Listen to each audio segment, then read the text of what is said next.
ॐ सर्वमङ्गलमङ्गले शिवे सर्वार्थसाधिके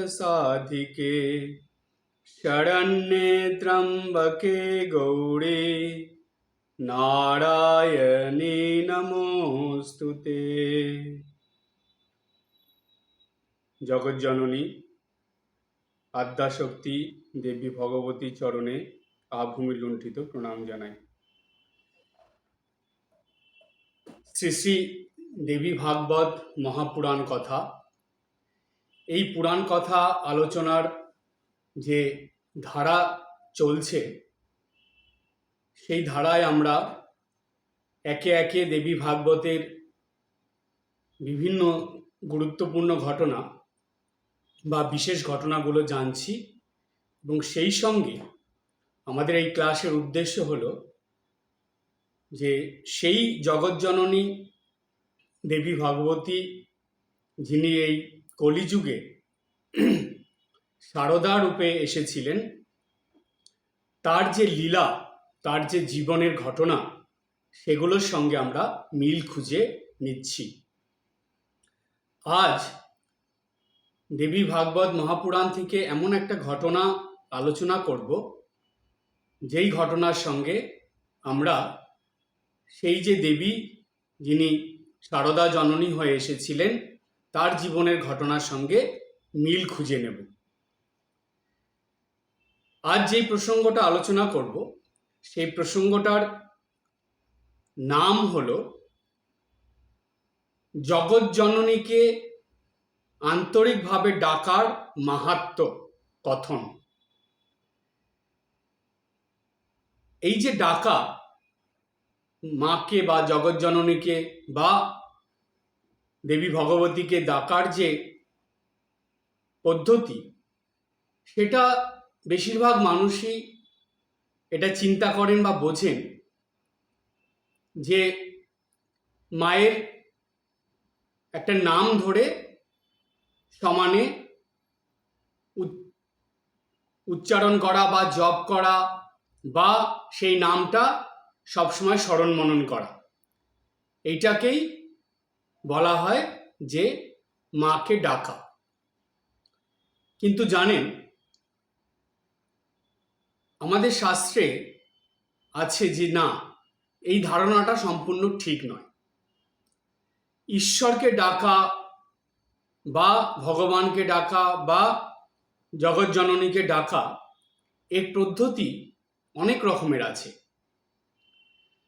প্রথম পদ্ধতি হলো প্রার্থনার দ্বারা ডাকা। যখন ভক্ত বা দেবী মায়ের বা জগজ্জননীর সন্তানরা সেই জননীর কাছে প্রার্থনা করে, এই প্রার্থনার মধ্যে দিয়েই মাকে ডাকা হয়। কেন? মায়ের কথা ভেবেই তো আমি মাকে সব কিছু বলছি, তো এটাও হলো একটা ডাক। ডাকা কথার মানে কি? তাকে আহ্বান করা। এটা সবসময় মাথায় রাখতে হবে যে যেটাকে সাধারণ বাংলায় আমরা ডাকা বলি, কাউকে ডাক দেওয়া, সেটা শুদ্ধ ভাষায় যেটাকে বলা হয় আহ্বান করা। আপনারা শুনলে অবাক হয়ে যাবেন। একটা প্রসঙ্গ আপনাদের বলি। দেখবেন, যখনই কোনো বিশেষ উৎসব অনুষ্ঠান হয় কিংবা নিত্যদিন সন্ধ্যা আরতির আগে বা নিত্যদিন মঙ্গল আরতির আগে শঙ্খধ্বনি করা হয়, শঙ্খ বাজানো হয়। এর অর্থ কি জানেন? এই শঙ্খ বাজানোর মধ্যে দিয়ে যেই দেবতা বা দেবীর আরতি হবে, যেই দেবতা বা দেবীর পূজা হবে, তাকে আহ্বান করা। এটাই হলো শঙ্খ বাজানোর উদ্দেশ্য। সেজন্য জানেন, শাস্ত্রের নিয়ম আছে, নিত্যদিন সন্ধ্যা বন্দনা করার সময় শাঁখ বাজাতে হয় বা শঙ্খ বাজাতে হয়। বিশেষ পূজা অর্চনা করার সময় বা লক্ষ্মী পূজার সময়, প্রতি বৃহস্পতিবারে লক্ষ্মী পূজার সময় বা বাড়িতে কোনো বিশেষ পূজা অর্চনা হবে, সেই সময় নিত্যদিন সন্ধ্যা বন্দনার আগে কিছু কিছু ভক্ত মানুষ আছে যারা বাড়িতে মঙ্গল আরতি করেন ভোরবেলায়, সেই মঙ্গল আরতির আগে অবশ্যই শঙ্খ বাজাতে হয়। কেন শঙ্খ বাজানো? কারণটা কি? কারণ হলো সেই দেবতা বা দেবীকে শঙ্খের ধ্বনির মাধ্যমে আপনি যেখানে পূজা করছেন, আপনি যে ঠাকুর ঘরে যেখানে আপনার বাড়িতে সন্ধ্যা বন্দনা করছেন, সেইখানে তাকে আহ্বান করে আনা। এটা যদি না হয়, জানবেন সেই কাজের কোনো মূল্য থাকে না, সেটার নিরর্থ হয়ে যায়। সেই জন্য শঙ্খ বাজানোর ভীষণ গুরুত্ব। বর্তমান সময়ে বেশিরভাগ বাড়িতেই, শহরের কথা বলছি, গ্রামে তো আছে, গ্রামে প্রায় সন্ধ্যা লাগতে লাগতে চারিদিকে শঙ্খধ্বনি শোনা যায়, কিন্তু শহরের বাড়িতে সন্ধ্যা লাগতে লাগতে চারিদিকে টিভির শব্দ শোনা যায়, মোবাইলের শব্দ শোনা যায়, শঙ্খধ্বনি খুব একটা বেশি শোনা যায় না। কি অদ্ভুত ব্যাপার দেখুন। যারা ভক্ত মানুষ তাদের জীবন এইরকম হবে না, তাদের পরিবারের ধারাই অন্যরকম হবে। তারা নিত্যদিন পূজা করার আগে শঙ্খ বাজাবে এবং নিত্যদিন সন্ধ্যা বন্দনা করার আগে শঙ্খ বাজাবে, কারণ সেই দেবতা বা দেবীকে আহ্বান করে এনে তবে তো তার পূজা, তবে তো তার সন্ধ্যা বন্দনা। যাকে আপনি ডেকেই আনলেন না আপনার ঠাকুর ঘরে, আপনি যাকে আহ্বান করলেন না, যাকে বসতে দিলেন না, তাহলে আপনি কার পূজা করছেন, কার সন্ধ্যা বন্দনা করছেন? তাহলে দেখুন, এই শঙ্খ ফুয়ের দ্বারা, শঙ্খ বাজানোর দ্বারা সেই দেবতা বা দেবীকে আহ্বান করে আনা, এই একটা কারণ। দ্বিতীয় কারণ কি জানেন? শঙ্খ বাজালে কি হয়? শাস্ত্রে বলা আছে, শঙ্খ বাজলে, শঙ্খের ধ্বনিতে যেহেতু দেবতা বা দেবীদের আহ্বান করা হয়, অর্থাৎ দৈবী শক্তিকে আহ্বান করা হচ্ছে, দৈবী শক্তির আহ্বানের দ্বারা যত অশুভ শক্তি আছে সেগুলো দূর হয়ে যায়, সেগুলো সেই বাড়ির থেকে, পরিবার থেকে চলে যায়, দূরে সরে যায়। দেখুন কত গুরুত্বপূর্ণ শঙ্খধ্বনি। শঙ্খর আওয়াজে 3 বার যে শঙ্খ বাজানো হয়। তবে আরেকটা খুব মজার ব্যাপার জানেন, আগেকার দিনে মানুষের শঙ্খ বাজানো ছিল সাংঘাতিক। 3 বার বাজাতে হয়তো, এক একবার এত সময় ধরে বাজাতো, আমি অবাক হয়ে যাই যে কি ধরনের তাদের সেই সংযম, কি ধরনের তাদের সেই মানে ফু দেওয়ার শক্তি। অনেকক্ষণ ধরে শঙ্খ বাজাচ্ছে তারা, এটা তাদের অভ্যাস, তাদেরকে বলে দেওয়া হয়নি বেশিক্ষণ ধরে শঙ্খ বাজাও, কিন্তু তারা এগুলো করছে। আগেকার দিনের মায়েরা এগুলো করত, এখনো আছে। কেন? যত বেশি সময় ধরে এই শঙ্খর ধ্বনি চলবে, সেই শব্দে সব অশুভ শক্তিগুলো দূরে চলে যায়, তখন শুভ শক্তির আগমন ঘটে। কিন্তু বর্তমান সময়ে আপনি বুঝতেই পারবেন না যে 3 বার শঙ্খফু হয়ে গেল, সেটা এক কান্দে ঢুকে আরেক কান্দে বেরিয়ে গেল, বোঝাই যায় না যে একটা শঙ্খফু হচ্ছে। কিন্তু আপনারা যারা বেলুড় মঠে গেছেন, শঙ্খর ধ্বনিটা যারা সন্ধ্যা আরতি শুনেছেন, তার আগে শঙ্খর ধ্বনিটা দেখবেন কত সময় ধরে শঙ্খর ধ্বনি দেওয়া হয়। অনেক বাড়িতে, অনেক মন্দিরে এটা করা হয়, একটু বেশি সময় ধরে শঙ্খর ধ্বনি দিতে হয়, কারণ এই অশুভ শক্তিগুলো অনেক দূরে চলে যায়, শুভ শক্তির আগমন ঘটে। এই জন্য দেখবেন যে কোনো শুভ কাজের আগে শঙ্খর ধ্বনি করা হয়। তাই নিত্যদিন বাড়ির থেকে যদি অশুভ, বাড়ির থেকে যদি খারাপ, আসরিক এইসব ভাব, এইসব যেগুলো থাকে বাড়ির চারপাশে, আশেপাশে, বাড়ির মধ্যে, সেই অশুভ শক্তি, খারাপ শক্তি, আসরিক শক্তি যদি দূর করতে চান, নিত্যদিন যখন পূজা করেন, পূজার আগে, নিত্য পূজার আগে এবং সন্ধ্যা বন্দনার আগে অবশ্যই শঙ্খধ্বনি করবেন। দেখুন আপনি, পরীক্ষিত সত্য, বাড়িতে দৈবী গুণ, দৈবী ভাব, দৈবী শক্তি, শুভ শক্তির আবির্ভাব ঘটবে এবং বাড়িতে অনেক কিছু তখন ধীরে ধীরে শুভ পরিবর্তন আসবে, বাড়ির অনেক কিছু ভালো হবে, হবেই হবে এটা। সেই জন্যই শঙ্খধ্বনির এত গুরুত্ব। এই শঙ্খধ্বনির দ্বারা দেবতা বা দেবীদের আহ্বান করা হয়, এটা হলো ডাকা। সুতরাং প্রার্থনার দ্বারা জননীকে ডাকা যায়, দেবীকে ডাকা হয়, জগৎ জননীকে ডাকা হয়। শঙ্খধ্বনি দ্বারা ডাকা হয়। আর কিসের দ্বারা ডাকা হয়? যখন আপনি পূজা করছেন, পূজার মধ্যে দিয়ে দেবীকে আহ্বান করছেন, দেবীকে ডাকছেন। যখন ভোগ নিবেদন করছেন তখন দেবীকে আহ্বান করছেন, অর্থাৎ নৈবেদ্য দিচ্ছেন, ভোগ দিচ্ছেন, তখন ডাকছেন। যখন আপনি জপে বসেছেন, জপের মধ্যে দিয়ে দেবীকে আহ্বান করছেন বা জননীকে আহ্বান করছেন, জগৎ জননীকে। যখন আপনি ধ্যান করছেন, ধ্যানের মধ্যে তখন সেই জগৎ জননীকে আহ্বান করছেন, ডাকছেন। আবার আপনি যখন স্মরণ মনন করছেন, চুপচাপ বসে চিন্তা করছেন কোনো ঘটনা, দেবীর ঘটনা বা জগৎ জননী মায়ের ঘটনা, তার মধ্যে দিয়েও আপনি সেই দেবীকে বা সেই জগৎ জননী মাকে আহ্বান করছেন, ডাকছেন।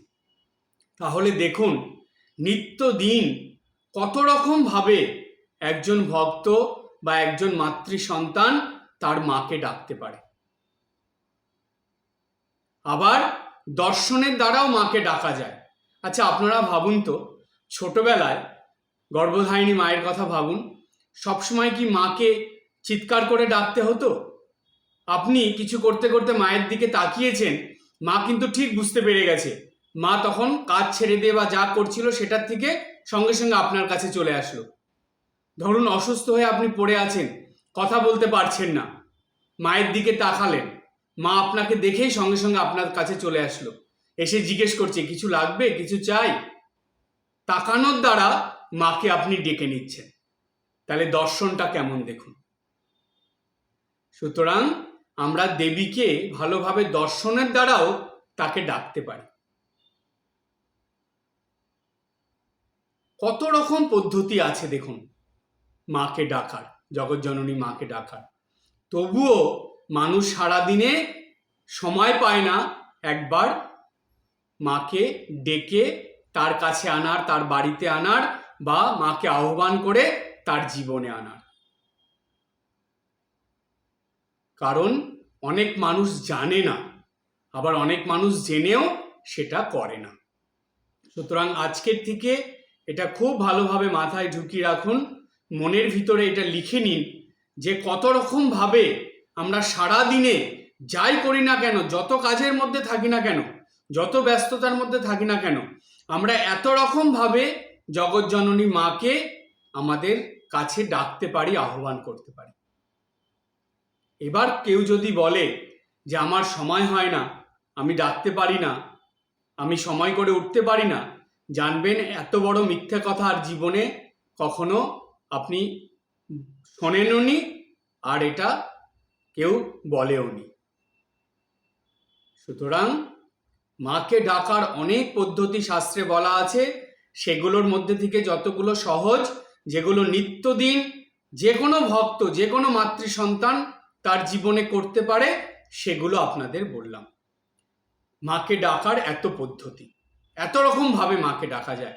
কিছু না বলে ইশারায় ডাকা যায়, কিছু না বলে দর্শনের দ্বারা ডাকা যায়, আর তো অনেক পদ্ধতি আছেই। সুতরাং এই যে মাকে আহ্বান করা, মাকে ডাকা, এর মাহাত্ম্যটা কি? এত কিছু জানার পর এখন একটা প্রশ্ন আসবে মনে, যে আচ্ছা মহারাজ, আপনি তো এত কিছু বললেন, আমরা মাকে ডাকবো, কিন্তু শুধু শুধু মাকে ডাকলে আমাদের লাভটা কি হবে?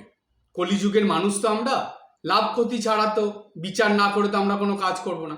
আপনি বললেই করবো নাকি? তাই আমরা কেন মাকে ডাকবো, কি কারণে, লাভটা কি হবে আমাদের, আমরা কি পাবো?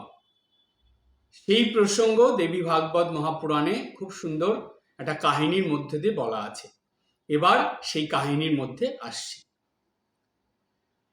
কোশল নগর বলে একটা নগর ছিল। সেই কোশল নগরে এক দরিদ্র ব্রাহ্মণ বাস করতেন। সেই ব্রাহ্মণের নাম ছিল বণিক। সেই বণিক ব্রাহ্মণ, তিনি খুব সৎ ব্যক্তি ছিলেন। মিথ্যার আশ্রয় নিয়ে ছল চাতুরি করে অপরকে ঠকিয়ে কখনো তিনি তার জীবিকা নির্বাহ করতেন না, অর্থাৎ তার অর্থ রোজগার করতেন না।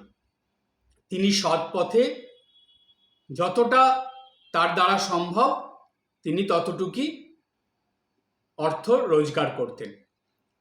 সৎ ব্রাহ্মণ বিভিন্ন জায়গায় যেতেন, পুজো টুজো করতেন, যা দান দক্ষিণা পাওয়া মানে তিনি পেতেন, তাই দিয়ে তার সংসার চলত। তার সংসারে কে কে ছিল? তার ধর্মপত্নী ছিলেন এবং তার এক পুত্র ছিল। তিনজনের সংসার। তাদের মোটা ভাত কাপড়ের অভাব ছিল না, সেইভাবেই চলত। কিন্তু মুশকিল বা সমস্যা কি হতো, যখন বাড়িতে আত্মীয় স্বজনরা আসতেন বা এরকম কেউ আসতেন, অতিথিরা আসতেন, তখন অসুবিধা হতো। তখন কি অসুবিধা হতো? তখন অসুবিধা হতো যে সেই ব্রাহ্মণ যা উপার্জন করে আনতেন সেটা দিয়ে তাদের তিনজনের চলে যেত, কিন্তু অতিথি এসে গেলে, বেশি লোক হয়ে গেলে সেখান থেকেই তো সব ভাগ করা হতো, তখন তাদের খাদ্যের অভাব পড়তো, অর্থের কষ্ট হতো।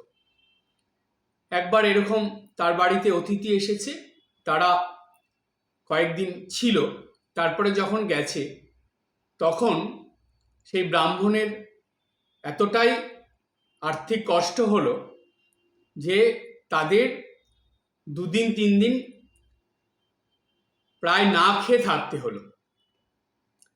এবার ব্রাহ্মণই সেটা সহ্য করে নিচ্ছে, কিন্তু ছোট ছেলে, সেই ছেলেটা কিভাবে সহ্য করবে ক্ষুধার জ্বালা?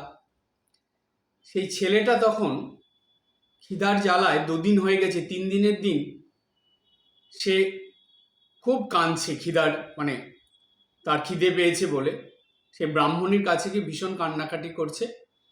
তখন ব্রাহ্মণী এসে ব্রাহ্মণকে বলছে, আর এইদিকে কি হয়েছে, ব্রাহ্মণের শরীরটাও ভালো নেই, মানে বাড়িতে লোকজন এসেছিল, এত কাজ টাজ হয়েছে যে ব্রাহ্মণের শরীরও খারাপ হয়েছে। তো ব্রাহ্মণও বাইরে সেই পূজা অর্চনা করতে যেতে পারছে না, এইদিকে 3 দিনের দিন তার সন্তানের এইরকম অবস্থা। তো তখন ব্রাহ্মণী বলল যে আজকে যাও, গিয়ে কিছু খাওয়ার জোগাড় করে নিয়ে এসো। তো ব্রাহ্মণ সেই অসুস্থ শরীর নিয়েই সে বাড়ির বাইরে গেছে, গিয়ে ঘুরে ঘুরে সে খাওয়ার জোগাড় করার জন্য ঘুরছে, কিন্তু পাচ্ছে না। সেই সময় আর এক ব্রাহ্মণের সঙ্গে তার দেখা হয়েছে, বন্ধুস্থানীয় আর এক ব্রাহ্মণ। তো সেই ব্রাহ্মণ, এই যে ব্রাহ্মণ যার নাম বণিক, তাকে বলছে যে বণিক ভাইয়া বা বণিক ভাই, তোমাকে দেখছি খুব বিষণ্ণ দেখাচ্ছে, তোমার কি শরীর খারাপ হয়েছে? কি ব্যাপার বলো তো, তুমি এরকম অসুস্থ হয়ে আছো নাকি? কি হয়েছে তোমার? তো তখন সেই বণিক ব্রাহ্মণ বলছে যে আর ভাই বলো না, এরকম এরকম ব্যাপার, আমারও শরীর ভালো নয়, আজকে 2 দিন ধরে অসুস্থ হয়ে পড়েছিলাম, খাওয়া দাওয়া কিছু নেই, তো এইরকম অবস্থা। তো আজকে সন্তানের মুখে কিছু খাবার তো দিতেই হবে, অন্ন না খাবার না জোগাড় করলে সন্তানটা খাওয়ার জন্য খিদের জ্বালায় ছটফট করছে, কান্নাকাটি করছে। তো সেই কারণে আমি বেরিয়ে এসেছি, কিন্তু কোথাও কিছু পাওয়া যাচ্ছে না, ভিক্ষার জন্য নানান বাড়িতে গেলাম, সেখানেও কিছু পাচ্ছি না। তো এইরকম অবস্থা, কি করি? এই আর্থিক কষ্ট, এই মানে রোগ শোকের জ্বালা, তার মধ্যে এইরকম খাদ্যের অভাব, আর ভালো লাগছে না, আর পেরে উঠছি না, কোনো একটা উপায় তুমি বলতে পারো? তখন সেই ব্রাহ্মণ বলল যে দেখো বণিক ভাই, উপায় একটা আছে, কিন্তু সেটা তোমাকে খুব নিষ্ঠা সহকারে, ভক্তি বিশ্বাস সহকারে করতে হবে। যদি করতে পারো তাহলে জানবে তোমার যেই সমস্যার মধ্যে তুমি জীবনযাপন করছো, এই সমস্যার সমাধান হয়ে যাবে, এই সমস্যাগুলো, এই অসুবিধাগুলো সব দূর হয়ে যাবে। তো বলো ঠিক আছে, তুমি বলো, আমি সেগুলো পালন করে চলার চেষ্টা করব। তো তখন সেই বণিক ব্রাহ্মণকে তার বন্ধু যে আর এক ব্রাহ্মণ, সে বলল, তুমি এখন থেকেই দেবী মাকে আহ্বান করা শুরু করো। কিভাবে আহ্বান করবে সেই পদ্ধতিগুলো, যেগুলো আমি আপনাদের প্রথমে বললাম, সেই রকম পদ্ধতির কথা বলে দিলেন। বললেন তুমি নিত্যদিন ঘুম থেকে উঠে মায়ের কাছে প্রার্থনা করবে, মায়ের পূজা করবে, মায়ের স্মরণ মনন রাখবে, যে কোনো কর্ম করার আগে মাকে ডেকে অর্থাৎ মায়ের স্মরণ মনন করে করবে, মায়ের সন্ধ্যা বন্দনা করবে, মায়ের নাম জপ করবে, এইরকম করে মাকে ডাকবে, অর্থাৎ মাকে আহ্বানের মধ্যে সবসময় রাখবে। কখনো মায়েরকে ডাকার থেকে অর্থাৎ জগৎজননী মাকে আহ্বানের থেকে নিজেকে দূরে রাখবে না। এত রকম পদ্ধতির দ্বারা সবসময় মাকে আহ্বানের মধ্যে নিজের মনকে যুক্ত রাখবে। আর কি করবে? আর বছরে দুবার, একবার হল মানে শরৎকালে যে দুর্গাপূজা হয় সেই সময়, এবং আর একটা বাসন্তী পূজা হয়, বাসন্তী দুর্গাপূজা। তো বছরে দুবার এই পূজার আগে নবরাত্রি পালন করবে। নবরাত্রি পালন করার মধ্যে দিয়ে মায়ের স্মরণ মনন করে অষ্টমীর দিন নিজের পক্ষে যতটা সম্ভব সেইভাবে মায়ের পূজা করবে, মাকে পূজা নিবেদন করবে। এবং সেই নবরাত্রিতে 9 দিন ধরে সম্পূর্ণ মাতৃভাবে ভাবিত হয়ে মায়ের শরণাগত হয়ে খুব নিষ্ঠার সঙ্গে এই নবরাত্রি তুমি পালন করবে। আর এই নবরাত্রি হলো একটা ব্রত, এই ব্রতটাকেই বলা হয় নবরাত্রি ব্রত। এই নবরাত্রি ব্রত খুব নিষ্ঠার সঙ্গে তুমি পালন করবে।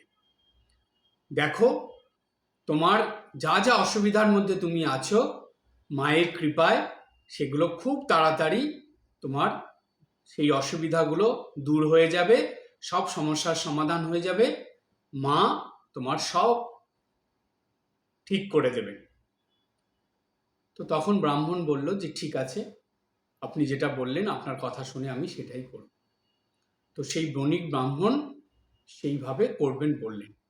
তখন এই ব্রাহ্মণ বলল, আরেকটা কথা জেনে রাখো। সেই বণিক ব্রাহ্মণকে বলছে, এই তার বন্ধু স্থানীয় ব্রাহ্মণ, যে যদি 9 বছর, নবরাত্রি 9, যদি 9 বছর ধরে বছরে এই দুবার করে তুমি খুব নিষ্ঠার সঙ্গে নবরাত্রি পালন করতে পারো, অর্থাৎ নবরাত্রি ব্রত উদযাপন করতে পারো, তাহলে 9 বছর পরে মা তোমাকে দর্শন দেবেন, মায়ের দর্শন তুমি লাভ করতে পারবে। তখন এই ব্রাহ্মণ বলল, 9 বছর করলে পাওয়া যাবে? বলছে হ্যাঁ, অবশ্যই পাবে। বছরে দুবার করে নবরাত্রি ব্রত পালন করবে, 9 বছর করবে নিষ্ঠা ভরে, 9 বছর যখন তোমার হবে তারপরে মা তোমাকে দর্শন দেবে। দেবী ভাগবত পুরাণে এই কথা বলা আছে, যেটা বণিক ব্রাহ্মণকে তার বন্ধু স্থানীয় ব্রাহ্মণ বললেন। তো এই কথা শুনে বণিক ব্রাহ্মণের মন আরো আনন্দে ভরে গেল। বলল ঠিক আছে, আমি অবশ্যই করব। বলে সে বাড়িতে মায়ের নাম করতে করতে যেতে যেতেই সে এক বাড়িতে ভিক্ষের জন্য গেল, সেখান থেকে বেশ ভালো সে ভিক্ষে পেয়ে গেল। সেটা নিয়ে বাড়িতে গেল, সে দেখলো যে আরে, আমি মায়ের নাম করতে করতেই মায়ের কৃপা বর্ষিত হতে শুরু হয়েছে। সে বাড়িতে এসে তখন ব্রাহ্মণীকে সব বলল। তখন ব্রাহ্মণী বলল যে আমিও তোমার সঙ্গে করব, আমরা দুজন মিলেই করব।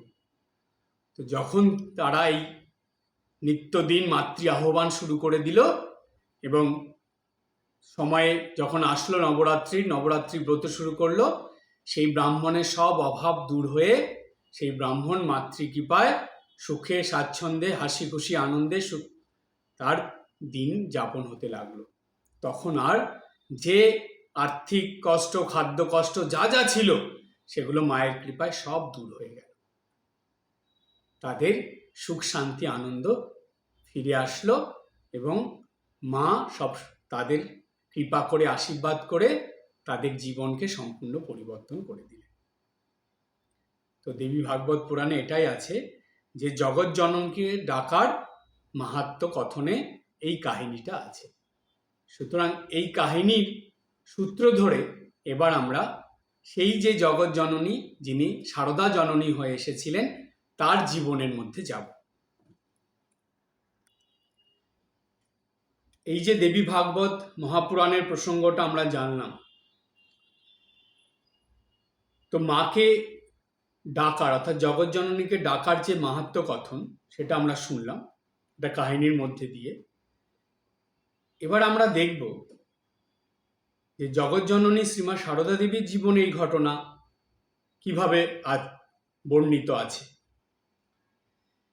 মায়ের এক প্রিয় সন্তান ছিলেন, নাম ছিল বৈকুণ্ঠ।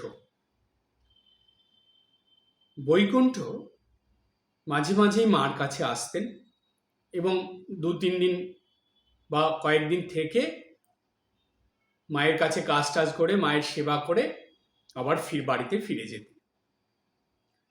তো একদিন এরকম বৈকুণ্ঠ এসেছেন, মা তখন ছিলেন কামারপুকুরে। তা বৈকুণ্ঠ এসে কামারপুকুরে মার সঙ্গে দেখা করে ওইখানে রয়েছেন। আর তখন কামারপুকুরে রামলাল দাদা, লক্ষ্মী দিদি দুজনেই ছিলেন।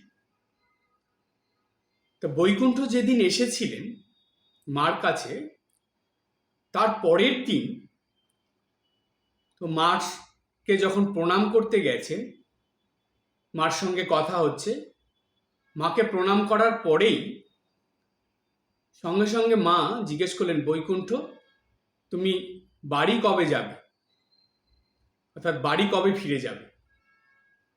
তো তখন বৈকুণ্ঠ বলছে যে মা আমি তো গতকালই আসলাম আপনার কাছে, এই আজকের দিনটা থাকবো, আগামীকাল আমি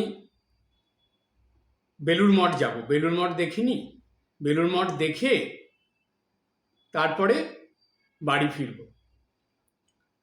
তো মা তখন বললেন, না বৈকুণ্ঠ তুমি কালই বাড়ি ফিরে যাবে। তো বৈকুণ্ঠ তখন বুঝতে পারিনি, মাকে বললেন যে মা আমি তো বেলুড় মঠ দেখিনি, আমার বেলুড় মঠ দেখার খুব ইচ্ছা, আমি এবার ভেবেই এসেছি যে এখান থেকে কামারপুকুর থেকে বেলুড় মঠ যাব, সেইখানে গিয়ে 2-3 দিন থেকে তারপরে বাড়ি ফিরে যাব। তো মা বললেন যে না, এবার তুমি বেলুড় মঠ যাবে না, এবার তুমি এখান থেকে সোজা বাড়ি ফিরে যাও। তো মা একটু সিরিয়াস হয়েই বলেছেন। তো বৈকুণ্ঠ মাকে দেখে বা মায়ের ওই ভাবে কথা বলা দেখে তিনি বুঝলেন যে আচ্ছা মা, আমি তাহলে কালকেই বাড়ি ফিরে যাব। তো পরের দিন খাওয়া দাওয়া করে বৈকুণ্ঠ যখন মাকে প্রণাম করে যাওয়ার জন্য রওনা দিচ্ছেন, তখন মা বৈকুণ্ঠকে বলছেন, ডেকে বললেন যে বৈকুণ্ঠ আমায় ডাকিস। যেই কথা বলেছে তখন বৈকুণ্ঠ সেই কথাটা শুনে সঙ্গে সঙ্গে মায়ের দিকে যেই ঘুরেছে, মা তখন বলছেন যে না না, ঠাকুরকে ডাকবে, ঠাকুরকে ডাকলেই হবে। এবার মা যখন বৈকুণ্ঠকে কথা বলছিলেন বা বৈকুণ্ঠকে ডেকে এই কথা বলেছে, তখন লক্ষ্মী দিদি মায়ের পিছনে ছিল। লক্ষ্মী দিদি সেটা শুনে ফেলেছে। শুনে ফেলে লক্ষ্মী দিদি তখন এসে বলছেন যে মা এটা তুমি কি কথা বললে? বলছে কই, আমি কি বললাম? আমি বললাম ঠাকুরকে ডাকার কথা। বলছে না, তার আগে কি বললে? তখন মা চুপ করে আছে, বলছে কি বললাম, এটাই তো বললাম। তখন বলছে না, তুমি বললে যে তোমাকে ডাকার কথা, বৈকুণ্ঠর নাম ধরে ডেকে বললে। এবার বৈকুণ্ঠ ওই কথা শুনে ওইখানে দাঁড়িয়ে আছে, ও সব কথা শুনছে, ও আর যাচ্ছে না। তখন মা বলছে যে, ও এটা বলেছি নাকি? না না, ঠাকুরকে ডাকার কথাই তো বললাম। তখন লক্ষ্মী দিদি বলছে, না না, তুমি এখন লুকাতে পারবে না, তুমি এই কথা বলেছো, বেশ ভালোই জোরে করেই বলেছো যে বৈকুণ্ঠ আমায় ডাকিস, সুতরাং এই কথা তো তুমি এখন ফিরাতে পারবে না। তার মানে তুমি এটা বুঝিয়ে দিলে যে ঠাকুরকে না ডেকে তোমাকে ডাকলেই হবে। মা তখন চুপ করে আছে, লক্ষ্মী দিদির সঙ্গে বেশি কথা বলছে না, চুপ করে মা শুনছে লক্ষ্মী দিদির কথা। তখন মা বৈকুণ্ঠকে দেখছে আর লক্ষ্মী দিদির দিকে দেখছে।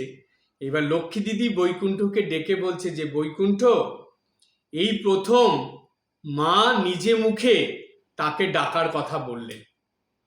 তুমি বড়ই ভাগ্যবান যে মায়ের মুখ থেকে তুমি এই কথা শুনেছ। সুতরাং ঠাকুরকে ডাকলেও যা হবে, মাকে ডাকলেও হবে। মা নিজে মুখে বললেন তাকে ডাকতে। তো লক্ষ্মী দিদি বলছে, কি মা, তাই তো, আমি ঠিক বলেছি তো? তখন মা সেটা স্বীকার করে নিলেন, নিয়ে হাসছেন আর মাথা নাড়ালেন, সম্মতি দিলেন। বৈকুণ্ঠ আবার মাকে প্রণাম করে আনন্দের সঙ্গে চলে গেল।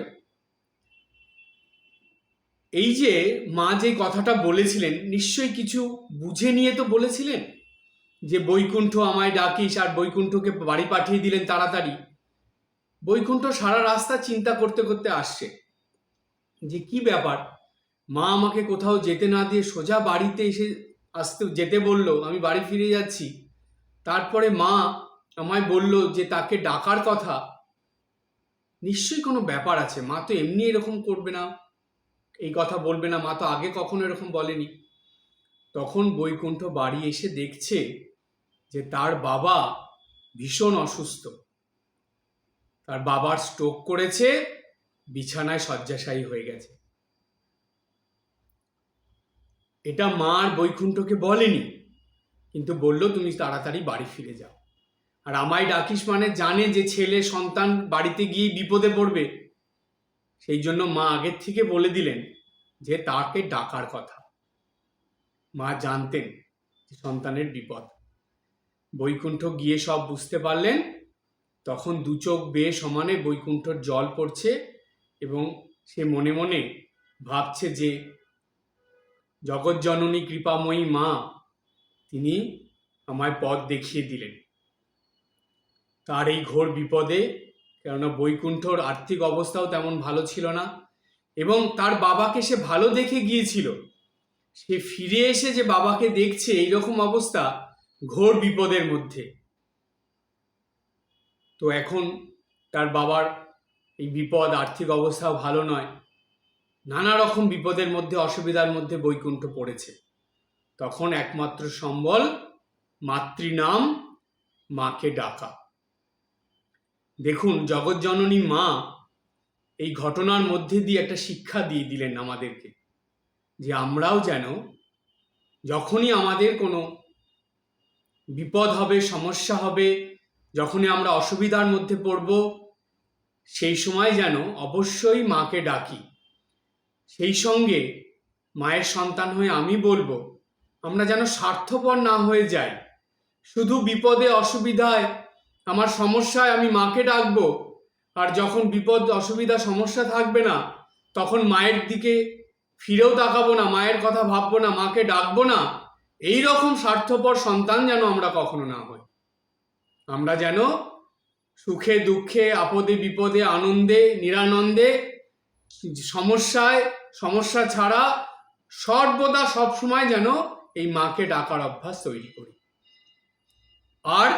আর একটা অভ্যাস তৈরি করতে হবে, সেটা কি? সেটা হলো সব কিছু মায়ের কাছে জানাতে হবে, মাকে জানানোর অভ্যাস তৈরি করতে হবে। আর অপরকে না বলি, কিন্তু আমার জীবনের সব কথা আমি মাকে বলবো, এই অভ্যাস তৈরি করে নিতে হবে।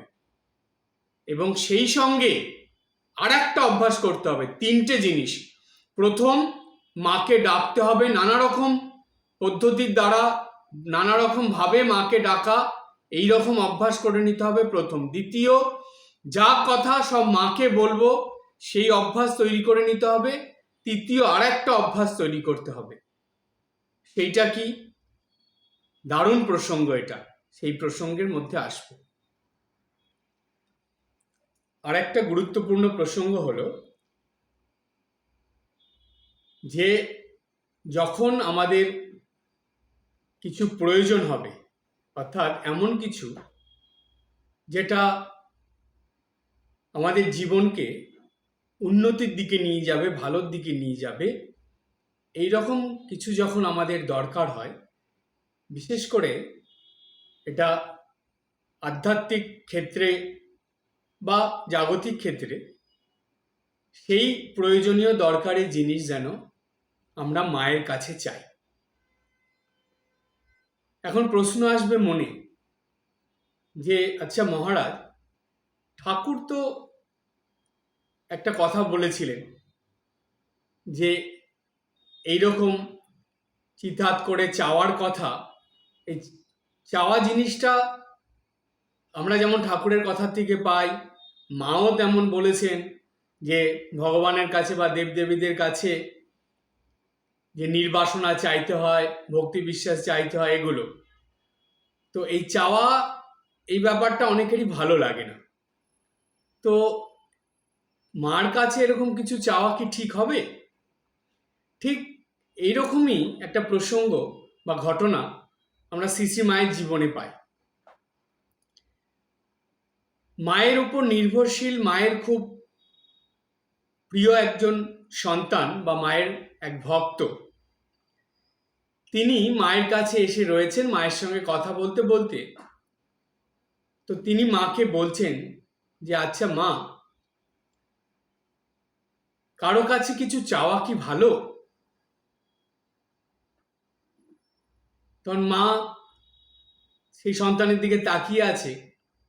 সন্তান ওই কথা বলে আবার বলছে যে না মা, আমি এই কারণে জিজ্ঞেস করছি যে ঠাকুরও তো কিছু চাওয়া এটা পছন্দ করতেন না। আপনিও বলেছিলেন যে ভগবানের কাছে নির্বাসনা চাইতে। তো সুতরাং কারো কাছে কি, অর্থাৎ দেবতা বা দেবীদের কাছে, ঈশ্বরের কাছে, ভগবানের কাছে কিছু চাওয়া ভালো? সে বোঝাচ্ছে যে জাগতিক কিছু, সেরকম কিছু কি চাওয়া ভালো, সেটা ভক্তটার মনের উদ্দেশ্য। তো তখন মা সেটা বুঝতে পেরেছেন। বুঝতে পেরে মা তখন বলছেন যে বাবা, যখন যেটা দরকার আমার কাছে চাইবে। মা নিজের দিকে দেখিয়ে বলছে, কেননা সেই ভক্ত মাকে সাধারণ জ্ঞানে দেখতেন না, তিনি জগৎজননী হিসাবেই শ্রী শ্রী মাকে দেখতেন। তাই ভক্তের মনের এই ভক্তি বিশ্বাস দেখে মা তখন নিজেকে দেখিয়ে বলছেন যে যখন যা দরকার আমার কাছে চাইবে। তখন সেই ভক্তটা চুপ করে আছে। চুপ করে কিছুক্ষণ থেকে আবার বলছে মাকে যে মা, কিছু চাওয়া কি ভালো? এই প্রশ্ন আবার করেছে মাকে। তখন মা সেই ভক্তটাকে বলছেন যে আমার কাছে চাইবে না তো কার কাছে চাইবে?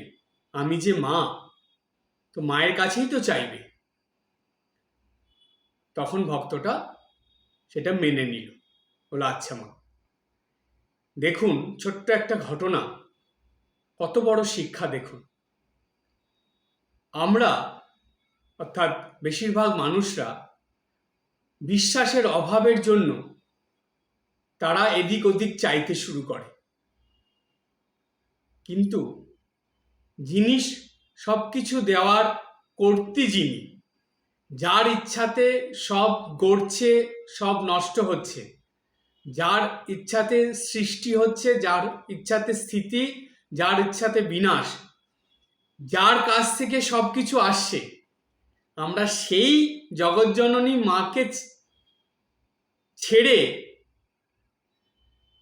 যেটা জীবনের আমাদের দরকার প্রয়োজন, যার জন্য আমাদের জীবন ক্রমাগত উন্নতির দিকে যাবে, ভালোর দিকে যাবে, আমার মঙ্গলের সঙ্গে সঙ্গে অপরের মঙ্গল হবে, সেই রকম কিছু আমরা মার কাছে অবশ্যই নির্দ্বিধায় চাইতে পারি, বলতে পারি।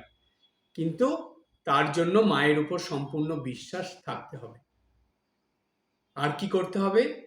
মায়ের শরণাগত হতে হবে এবং মাকে নিত্যদিন বিভিন্ন রকমভাবে ডাকার অভ্যাস করতে হবে। ওই যে মা বললেন তাকে ডাকার কথা, সেই মাতৃ ডাকের অভ্যাস করতে হবে। দেখবেন যখন জীবনে যেটা প্রয়োজন, যেইটা পেলে আপনার জীবন ভালো হবে, আপনার জীবনে মঙ্গল হবে, কল্যাণ হবে, সেটা মা অবশ্যই দেবেন। কিন্তু বলুন তো, আমরা মায়ের সন্তান হয়ে এমন কিছু মায়ের কাছে কখনো চেয়ে ফেলি, আমরা ভাবি, আমরা চিন্তা করি হয়তো এটা পেলে আমার ভালো হবে, আমার মঙ্গল হবে। কিন্তু মা জানেন এইটা দেওয়ার পর সন্তানের ভালো হবে না, মঙ্গল হবে না। সেই জন্য মা সেটা দিতে চান না। কোনো মা কি তার সন্তানের খারাপ চান, মঙ্গল চান? ভুলেও তো চান না। সেজন্য জগৎ জননী মা, তিনি তো জানেন কোন সন্তানের পেটে কি সয়, কোন সন্তানের জীবনে কোনটা দিলে ভালো, সেটা কি মার থেকে আর ভালো কেউ জানেন? তাই মার কাছে যখন যেটা প্রয়োজন অবশ্যই চাইবেন, কিন্তু এইটা কখনো মনে করে ধরে বসে থাকবেন না যে মাকে এটা দিতেই হবে, মা আমাকে দেবেন। জানবেন আমি চাইলাম, কিন্তু যদি আমার পক্ষে মঙ্গল হয়, কল্যাণ হয়, তবেই মা দেবেন। আমাকে একজন মহারাজ বলেছিলেন এই প্রার্থনা সম্বন্ধে, বা প্রার্থনার অর্থটা কি, আমরা নিজেদের প্রয়োজনীয় জিনিস বা নিজেদের মনের কথা, অন্তরের কথা ভগবানের কাছে নিবেদন করি। বেশিরভাগ ক্ষেত্রেই আমাদের চাওয়া পাওয়ার মধ্যেই প্রার্থনাটা সীমাবদ্ধ থাকে। তো সেই মহারাজ আমাকে বলেছিলেন, তোমার যেটা দরকার, প্রয়োজন, তুমি প্রার্থনার আকারে ভগবানের কাছে নিবেদন করে রাখো, অর্থাৎ ভগবানের কাছে ওটা পাঠিয়ে দাও। এবার তিনি কি করবেন সেটা তার উপর ছেড়ে দাও, সেটা নিয়ে তুমি মন খারাপ করবে না। বেশিরভাগ ভক্ত মানুষদেরই প্রবলেমটা কোথায় জানেন? তারা যেটা বলে, তারা ডিমান্ড করে সেটা, যে না আমাকে দিতেই হবে, সেটা আমার চাই। কিন্তু সে এটা বোঝে না যে আমি যাকে বলছি সে আমার থেকে অনেক সুপিরিয়র, তার বোঝার ক্ষমতা অনেক বেশি। আমি যেটা চাইছি সেটা আমার পক্ষে কতটা ভালো সেটা বুঝি তো তবে দেবেন, প্রথম। আর দ্বিতীয়, তিনি দেখবেন, সেই ভগবান, ঈশ্বর বা জগৎজননী, তিনি দেখবেন যে এটা দিলে সে সেটা রক্ষা করতে পারবে কিনা, সে সেটা পাওয়ার উপযুক্ত কিনা। 2, 3 নম্বর দেখবেন এটা পাওয়ার পর সে সেটাকে ঠিকভাবে ব্যবহার করতে পারবে কিনা, তার জীবনে ঠিকভাবে কাজে লাগাতে পারবে কিনা, তার জীবনের কল্যাণের জন্য, মঙ্গলের জন্য সেটা ঠিকভাবে সে নিজের জীবনের পথে সেটাকে নিয়ে চলতে পারবে কিনা। অনেক কিছু ভেবে চিন্তে দেখে তবে ভগবান, ঈশ্বর, জগৎজননী, আমরা যাই বলি না কেন, তিনি সেটা এত কিছু ভেবে প্রদান করেন। সুতরাং আপনার যেটা প্রয়োজন আপনি চাইবেন, প্রার্থনার আকারে নিবেদন করে রাখবেন। তিনি দেবেন কি না দেবেন সেটা তার উপর ছেড়ে দিন, সেটা নিয়ে আপনি মন খারাপ কখনোই করবেন না। যারা ঠিক ভক্ত হন, ঠিক মাতৃ সন্তান হন, তাদের কিন্তু এই অভ্যাস, যে আমি মাকে বললাম, মা যেটা ভালো বুঝবেন করবে, এই বিশ্বাস নিয়ে চলতে হবে। দেখবেন মাকে ডাকলে মা অবশ্যই ভালো করবেন।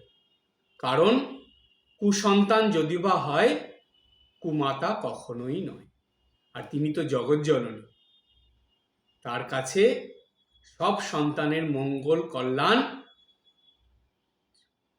সবার সর্বাগ্রে সেই স্থান থাকে, যে মা সব সময় সন্তানের মঙ্গল চান, কল্যাণ চান।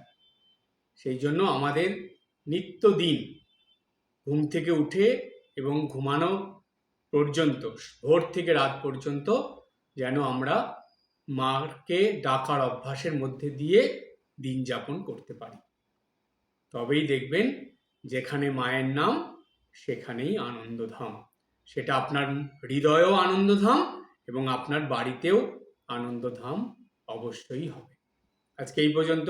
সবাই ভালো থাকবেন, হাসি খুশি আনন্দে থাকবেন।